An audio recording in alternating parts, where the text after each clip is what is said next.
지난주에 저희가 지속적으로 감사하며 깨어있어 기도하라는 말씀으로 은혜를 나누었습니다. 오늘 골로새서 4장 3절에서 6절에서 바울 사도는 전도의 원리에 대하여 성도들에게 권면을 하고 있습니다. 2018년 새해 첫 주일 예배를 이 전도와 관련된 내용으로 은혜를 나눌 수 있게 해주신 하나님께 감사와 영광을 올려드립니다. 바울은 전도를 함에 있어서 먼저 오늘 본문 3절 말씀에 보면 성도들에게 중보 기도를 요청하였습니다. 말씀을 전할 때에 우리 자신도 물론 기도하는 것이 중요하지만 또한 다른 이들에게, 동역자들에게 중보 기도를 요청하는 것 또한 대단히 중요한 일입니다. 어떤 중보 기도를 바울은 요청하였습니까? 3절에 보면 하나님이 전도할 문을 열어주시도록, 하나님께서 문을 열어주시도록 기도를 요청하였죠. 무슨 문이라고 되어 있습니까? 전도의 문이죠. 그래서 NIV 성경에서는 Door for our message라고 되어 있고 KJV 성경에서는 Door of utterance라고 되어 있습니다. 번역해보면 말을 하고자 하는 것을 시도할 수 있는 문, 이런 의미입니다. 그래서 헬라어 원어에는 로고스라고 되어 있습니다. 이 단어가 우리가 잘 알고 있는 것처럼 성경을 헬라어로 뭐라고 그래요? 쓰여진 말씀을 로고스라고 하죠. 바로 이 본문에 전도로 번역이 되어 있는 헬라어 원어는 로고스입니다. 결국은 말씀을 전하라고 하는 것이죠. 말씀을 전할 수 있는 기회를 주시도록 바울은 중보 기도를 요청하였습니다. 여기에는 두 가지 의미가 있을 수 있습니다. 먼저는 당시에 바울이 로마 감옥에 갇혀 있었죠. 이 골로새서는 감옥에 갇혀 있을 때 쓴 서신이죠. 이거 또 두 번째는 말씀을 전할 수 있는 지혜를 간구하는 중보 기도이겠죠. 그리고 오늘날 우리에게도 우리는 이 말씀을 적용할 수가 있습니다. 다르게 표현하면 말씀을 전할 수 있는 기회를 만들어 주실 것과 또 말씀을 전할 수 있는 지혜를 달라고 기도하는 것이죠. 어떤 지혜입니까? 3절에 보면 그리스도의 비밀을 말하게 하시도록, 그리스도에 관한 비밀을 말할 수 있도록 해달라는 중보 기도를 부탁하고 있습니다. 여기서 비밀은 무엇일까요? 비밀은 헬라어로는 무스테리온이라고 사용되는 단어인데 이 단어는 성경적으로 풀이하게 되면 오직 첫 창조된 이들에게만 털어놓는 것, 즉 말씀을 듣는 대상자가 첫 창조된 이들에게만 말씀을 전하는 것을 말합니다. 이것이 이제 이 무스테리온이라고 하는 단어가 가지고 있는 의미입니다. 그렇다면 이 의미는 일반 사람들에게는 말씀을 전하지 않는다는 표현일까요? 그렇지 않겠죠. 우리가 말씀을 전할 때 하나님께서 선택한 사람들을 이렇게 불러 모아서 그 사람들에게만 말씀을 전하는 것이 아니죠. 그래서 이 비밀이라고 하는 이 말의 뜻은 우리가 말씀을 전가하는데, 대중을 향해서 말씀을 전가하지만 그 말씀을 듣고 이해하고 또 믿는 이가 있고 또 이해하지 못하고 믿지 못하는 사람들이 있기 마련이죠. 그래서 요한계시록에서 보면 7교회의 말씀을 전가할 때, 메시지를 전할 때 항상 7교회에 공통적으로 들어가는 그 표현이 있었죠. 그게 무엇입니까? 귀 있는 자는 들을지어다 라고 하는 말씀이죠. 이 말씀은 복음서에서 예수님께서도 여러 번 사용하셨습니다. 비유로 설명하실 때마다 뭐라고 말씀하셨어요? 귀 있는 자는 들을지어다. 그와 같이 마찬가지로 이 무스테리온이라고 하는 단어는 오직 영적 귀를 통해서만 들을 수 있는 자들만 알아들을 수 있는 말을 말합니다. 그러니까 비밀이라고 하는 것은 뭐예요? 알고 있는 사람들끼리 가지는 것이 비밀이죠. 그래서 동일한 메시지를, 말씀을 모든 사람들에게 전하지만 육신의 귀로 들리기는 하지만 그러나 영적 귀를 가지지 않은 사람들은 그 말을 들어도 이해하지 못하는 것, 그 말을 들어도 믿지 못하는 것을 말해요. 그러나 그 군중 속에 있지만 영적 귀가 열려있는 사람은 그 말씀을 듣고 믿게 되죠. 또 이해하게 되고 그 말씀을 따라서 생활 속에 실천하게 됩니다. 그럼 이 말씀을 이해한 사람들끼리는 바로 이 전해진 말씀이 뭐예요? 바로 비밀이라 하는 것이죠. 왜? 알아듣는 사람들끼리만 알기 때문에 말입니다. 그래서 이것을 비밀이라는 단어로 표현을 하고 있습니다. 그런데 비밀인데 무슨 비밀이에요? 본문 말씀에 보면 그리스도의 비밀이라고 되어 있죠. 그리스도의 비밀은 무엇을 말할까요? 그리스도의 비밀은 우리가 오늘 본문 말씀을 앞에 좀 넘겨서 골로새서 1장 22절을 보면 그리스도의 비밀이 무엇인지 나와 있습니다. 여기서 말하는 비밀이라고 하는 것은 바로 예수님이 나의 죄를 위해 죽으심으로 우리가 죄사함을 얻게 되었다라고 하는 것이죠. 이것을 다시 말하면 마태복음 16장 16절에 있는 말씀처럼 베드로의 고백처럼 예수님이 그리스도시요, 즉 예수님이 메시아라고 하는 것이죠. 그리고 하나님의 아들이심을 믿는 것입니다. 이것이 바로 그리스도의 비밀이죠. 바울 사도는 그렇다면 왜 중보기도를 요청하였습니까? 서두에 말씀드린 것처럼 바울은 지금 로마 감옥에 갇혀 있죠. 지금 오늘 그 본문 말씀의 3절에 보면 메인바 되었다라고 말씀하고 있죠. 그래서 이 중보기도를 요청하였습니다. 바울이 골로새 교회 성도들에게 이렇게 중보기도를 요청했는데 그 중보기도의 결과는 어떠합니까? 골로새서 오늘 본문 4절 말씀에 보면 바울 사도가 하신 말씀에 보면 마땅히 할 말로서 비밀을 나타낼 수 있게 되었다라고 표현하고 있습니다. 말씀으로 그리스도의 비밀을 나타내는 것이죠. 여기서 표현하는 마땅히 할 말이라고 하는 것은 어떤 뜻일까요? 마땅히 할 말이라고 하는 이 뜻에는 두 가지 의미가 있을 수 있습니다. 첫 번째는 마땅히 할 말이란 복음 전거를 위해서 꼭 필요한 말이죠. 다르게 표현하면 불필요한 말은 하지 않는 것이 좋다라는 것이죠. 더욱이 우리가 이 복음을 전가하다 보면 불필요한 말도 말이지만 잘못하다 보면 듣는 이와 함께 뭘 합니까? 논쟁을 하는 수가 있죠. 논쟁. 그래서 논쟁하는 것은 절대 삼가해야 합니다. 왜 논쟁을 하면 안 될까요? 아까 앞에서 말한 것처럼 귀 있는 자는 들을지어다. 영적 귀가 열려야만 복음이 전해지기 때문에 그래요.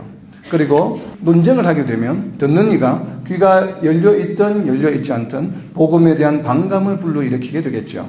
그래서 잠언의 지혜자는 말합니다. 잠언 9장 7절에 보면 거만한 자를 징계하면 능욕을 받고 책망하는 자는 도리어 흠이 잡히기 때문에 그렇습니다. 거만한 자라고 하는 것은 복음을 거부하는 자들이죠.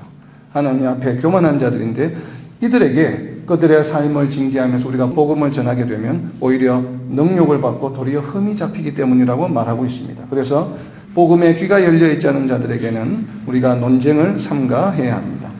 그리고 두 번째, 이 마땅히 할 말의 또 다른 의미는 지금까지는 복음에 필요한 말을 전하는 것이었지만 이제는 성도의 의무라는 입장에서 보면 우리는 마땅히 말을 복음을 전해야 한다는 것이죠. 고린도전서 9장 16절 말씀, 내가 복음을 전할지라도 자랑할 것이 없으면 내가 부득불할 이밀이라. 네, 여기서 스톱이요. 뭐라고요? 복음을 전할지라도 자랑할 것이 없으면 내가 부득불할 일임이라 라고 이야기하고 있습니다. 바울 사도는 본인이 복음을 전하는 것을 뭐라고 이야기합니까? 자기가 부득불해야 될 일이다. 그것을 영어 성경에 보면 compelled라고 표현하고 있습니다. 내가 할 수밖에 없는 일이다 라고 하는 표현을 하고 있죠. 오늘날 우리 성도들은 어떠합니까? 얼마나 매일 전도의 의무에 대한 영적 부담감을 가지고 있습니까? 여러분 어떻습니까? 혹시 전도를 위해서 우리가 경제적 손실이나 혹은 비즈니스의 기회를 희생할 준비가 되어 있습니까? 아마도 많은 성도들이 이 전도에 대한 별 부담감을 가지고 있지 않을 것입니다. 그런데 우리가 유념해야 될 것은 만약 우리가 이렇게 전도와 복음을 전하는 일을 게을리하고 이것을 하지 않는다면 어떻게 된다고 바울은 지금 고백하고 있습니까? 고린도전서 9장 16절 뒷부분 다 같이 함께 읽겠습니다. 만일 복음을 전하지 아니하면 내게 화가 있을 것이로다. 이제 오늘부터 잠을 주무시기가 좀 쉽지 않을 것 같은데 자, 복음을 전하지 않으면 어떻게 된다고요? 내게 화가 있을 것이요. 이건 누가 하신 말씀이에요 지금? 바울 사도가 지금 고백하고 있습니다. 물론 바울 사도는 복음 증거자로 소명을 받았기 때문에 바울 사도는 자신에게 예수님께서 직접 부여해 주신 전도의 사명, 소명을 받들어야 하기 때문에 이렇게 고백할 수 있죠.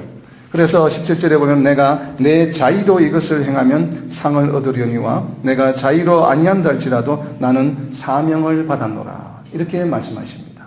그래서 마치 전도자만 이 사명을 받은 것처럼 우리는 이해할 수가 있습니다. 그러나 어떻습니까? 이 복음과 전도의 사명은 성도라면 누구나 다 가지고 있어야 할 우리가 참 이 영적 부담감이 되겠지요. 그리고 이어서 에스겔서 3장 19절에 보면 우리가 정말 복음을 전하지 않아서 복음을 받아들이지 않은 자가 사망하게 되면 그 책임을 누구에게 묻는다고 해요? 전하지 않은 자에게 묻는다고 파수꾼의 역할을 강조하셨습니다. 왜 그렇습니까? 왜 바울이나 이런 목회자나 선교자에게만 소명이 주어진 것이 아니라 왜 우리 모든 성도들에게 이 말씀이 동일하게 적용되는 것일까? 이것은 나를 창조하신 이유이자 목적이기 때문입니다. 하나님께서 왜 나를 창조하셨는가? 왜 이 시대 이 장소에 나를 보내셨는가? 나를 있게 하셨는가? 그것은 뭐예요? 창세기 1장에 있는 말씀처럼 생육하고 번성하는 것이 창조의 질서이기 때문에 그래요. 하나님께서 이 세상을 창조하시고 아담과 이브를 창조하시고 우리 인간을 창조하시고 나를 창조하셔서 이 세상에 있게 하신 것은 뭐예요? 하나님 나라의 확장이 있습니다. 하나님 나라의 확장이 창조의 원리이기 때문에 그렇습니다. 여러분 정말 하나님을 믿습니까? 아멘. 하나님을 믿습니까? 아멘. 하나님께서 이 세상을 창조하셨음을 믿습니까? 아멘. 예수님께서 나를 하나님의 백성으로 삼기 위해 십자가의 죽음의 길을 가셨음을 믿습니까? 아멘. 그렇다면 나는 무엇을 해야 합니까? 그래서 예수님께서 우리에게 명령하셨습니다. 사도행전 1장 8절에 보면 유다와 사마리아 땅끝까지 복음을 전하라. 이것이 바로 예수님의 명령입니다. 이것은 선교사나 목회자에게만 하신 것이 아니라 창조의 질서를 따라 하나님 나라를 생육 번성하게 하기 위해 이 땅의 백성으로 삼으신 모든 성도들에게 하신 명령입니다.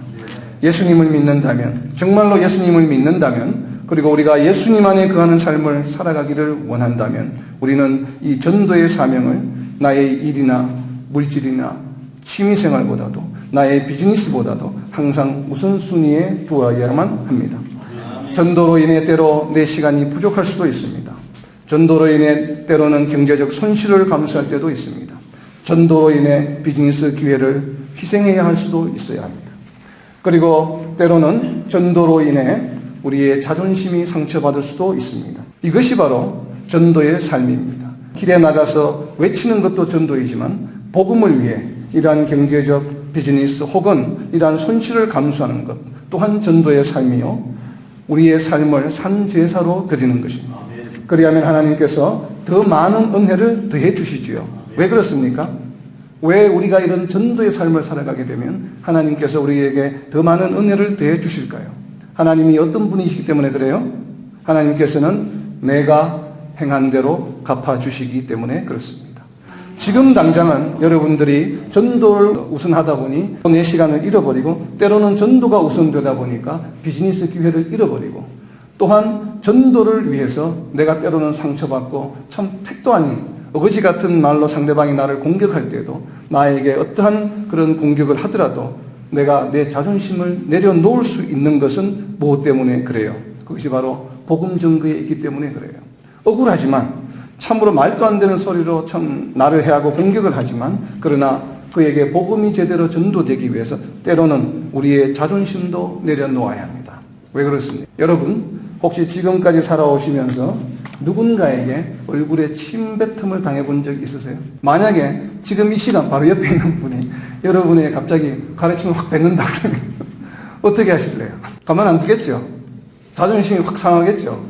그 자존심이라고 하는 건 이루 말할 수 없겠죠. 만약에 여러분에게 몹쓸 사람이라고 부르면서 침을 뱉는다면 여러분의 자존심이 어떻게 되겠습니까? 여러분 지금까지 살아오면서 같이 사업을 하거나 같이 무언가 협력하는 가운데서 정말 억울한 일을 당하고 힘든 일을 당하고 욕을 먹고 말도 안 되는 그 비방을 당할 때에 상한 그 자존심이 과연 옆 사람이 이렇게 내 얼굴에 침 뱉는 것보다 더한가요? 그렇지 않죠.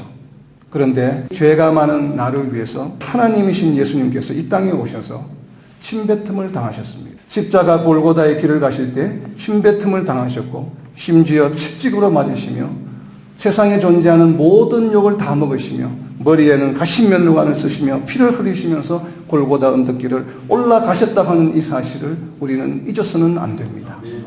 이것을 기억한다면 과연 어떻게 우리가 인간사회에서 내 옆 친구에게 내 사업동업자에게 조금 억울한 일을 당한다고 해서 내 자존심이 상했다고 해서 그 성도인 그들에게 자존심을 내세우며 그들로 하여금 하나님께 멀어지게 할 수 있겠습니까? 이것이 오늘 말하는 바울사도가 말하는 전도 중심의 삶, 정말 우리가 하나님 중심의 삶을 살아가는 내 삶을 어떻게 해요? 신령한 삶의 산제사로 드리라고 하는 말씀의 핵심인 것입니다. 우리가 만약에 이렇게 지금 당장은 손해를 보는 것 같지만 하나님께서는 어떻게 해주신다고요? 더 큰 은혜로 갚아주시고 내 상한 자존심보다 더 크게 나의 자존감을 세워주십니다. 믿습니까? 그러면 우리는 어떻게 행해야 하겠습니까? 요한일서 2장 6절 말씀에 보면 예수님께서 행하신 대로 행하라 라고 명령하십니다. 이것이 예수님 안에 거하는 방법이죠. 그리고 예수님을 안다고 하면서 그의 명령을 지키지 않으면 거짓말하는 자라고 요한일서 2장 4절에서 분명히 요한사도는 선포하고 있습니다. 때문에 우리는 반드시 예수님의 명령을 지켜 행하여야 합니다. 오늘 이 순간부터 복음 전거에 대한 영적 부담감을 가지는 저희 모두가 되기를 예수님의 이름으로 선포합니다. 바울은 자신에 대한 중보 기도 요청에 이어서 성도들에게 어떻게 복음을 전해야 하는지를 구체적으로 권면하고 있습니다. 5절 말씀입니다. 외인에 대하여 지혜로 세월을 아끼라 라고 이야기하고 있습니다. 여기서 외인은 누구를 말할까요?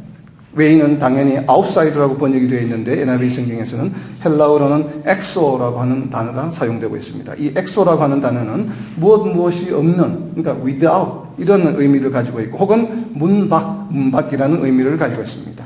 이 의미로 보면 이 외인이라고 하는 것은 예수님의 울타리 안에 있지 않은 자들을 의미하겠죠. 즉 이방인들을 말합니다. 그들을 위하여 무엇을 하라고 권면하고 있습니까? 세월을 아끼라라고 권면합니다. 세월을 아끼라라고 하는 영어 표현을 보면 우리가 귀에 익숙하죠. Make the most of every opportunity라고 되어 있습니다. 모든 일에 최선을 다하라는 의미죠.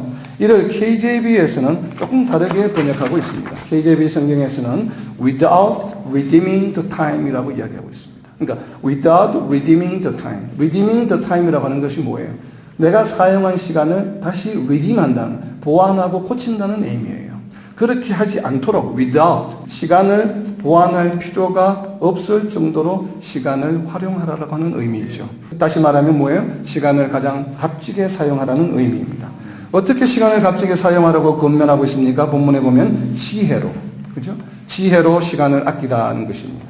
외인에 대하여, 이방인에 대하여 지혜로 시간을 아끼라는 것은 결국 이방인에게 복음을 전할 때 시간을 낭비하지 않도록 장황하게 이야기하지 말고 지혜로운 말씀으로 마땅히 해야 할 말로 그리스도의 비밀을 전하라는 것이죠.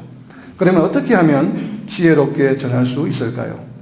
지혜롭게 말씀을 전하기 위해서는 우리가 어떻게 해야 합니까? 3장 16절을 보면 지혜롭게 말씀을 전하기 위해서는 우리 자신이 먼저 어떻게 되어야 됩니까? 무엇보다 먼저 말씀이 우리 속에 풍성히 거해야 합니다. 말씀이 풍성하지 않은 상황에서 복음을 전하는 것을 우리는 유념해야 합니다. 잘못하면 울리는 꽹과리와 같이 될 수 있기 때문입니다.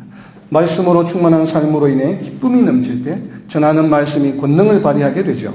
전도의 열매가 맺어질 수 있습니다. 어떻게 하여야 그러면 우리는 우리 속에 말씀이 풍성히 거하게 할 수 있을까요?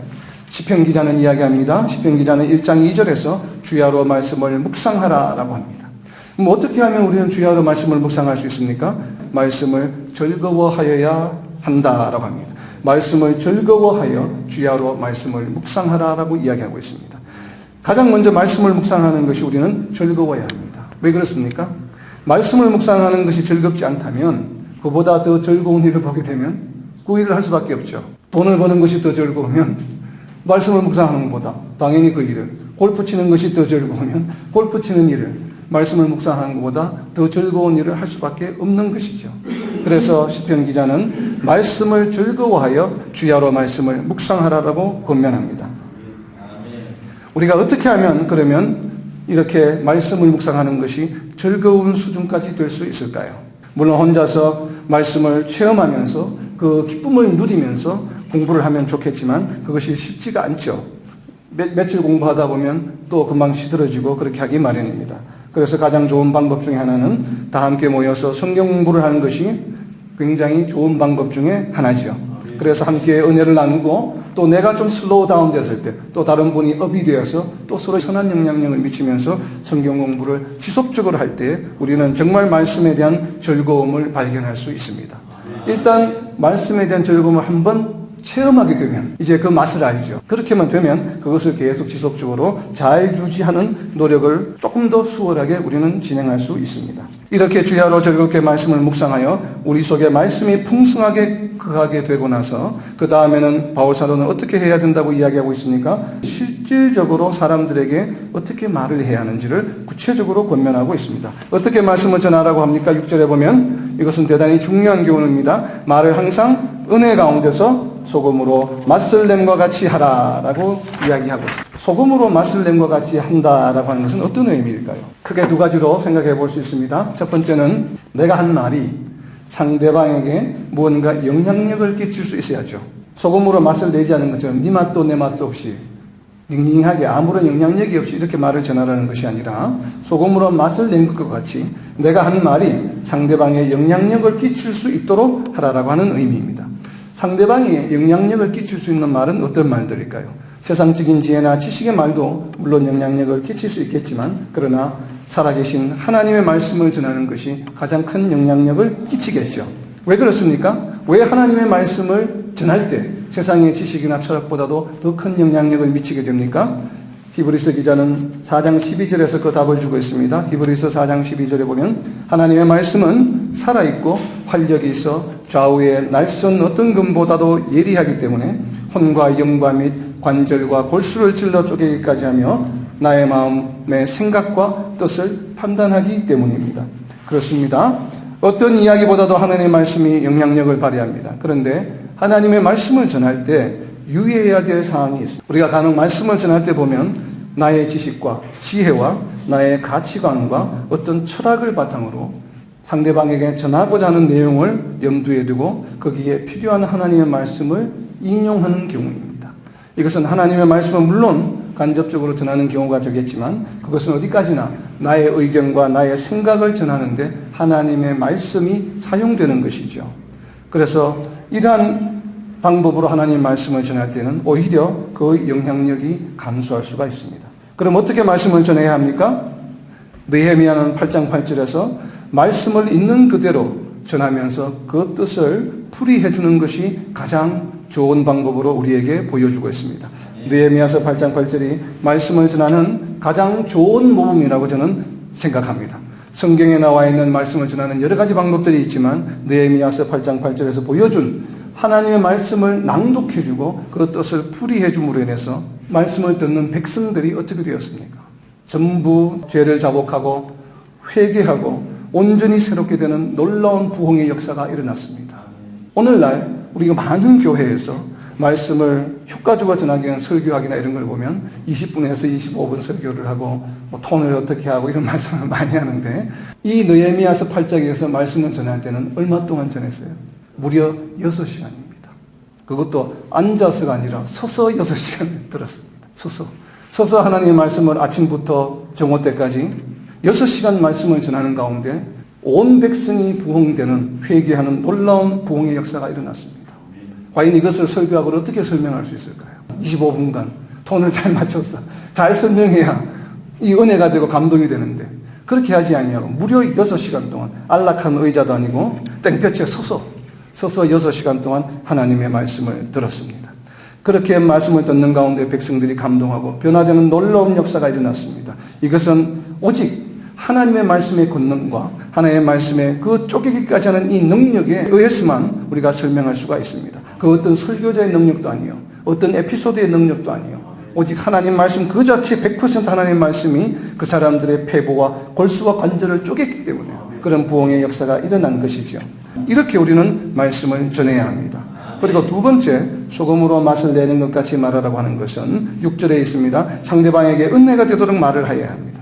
어떻게 하는 것이 은혜가 될까요? 상대방에게 즐거움을 선사하는 것을 의미하죠. 말의 영향력이 있되 악한 영향력이 아니라 부정적인 영향력이 아니라 즐거운 영향력이 되어야 합니다. 기쁨이 넘치는 말이 되어야 되겠죠. 그리고 또한 회복할 수 있는 권면과 위로의 말이 되어야 합니다. 은혜로운 말이 되기 위해서 가장 중요한 요소는 뭘까요? 말을 멋있게, 조리 있게, 굉장히 수사학적으로 잘 말을 하는 것도 물론 중요하겠지만 그 사람에게 은혜를 끼치기 위해서 하는 가장 중요한 요소는 뭘까요?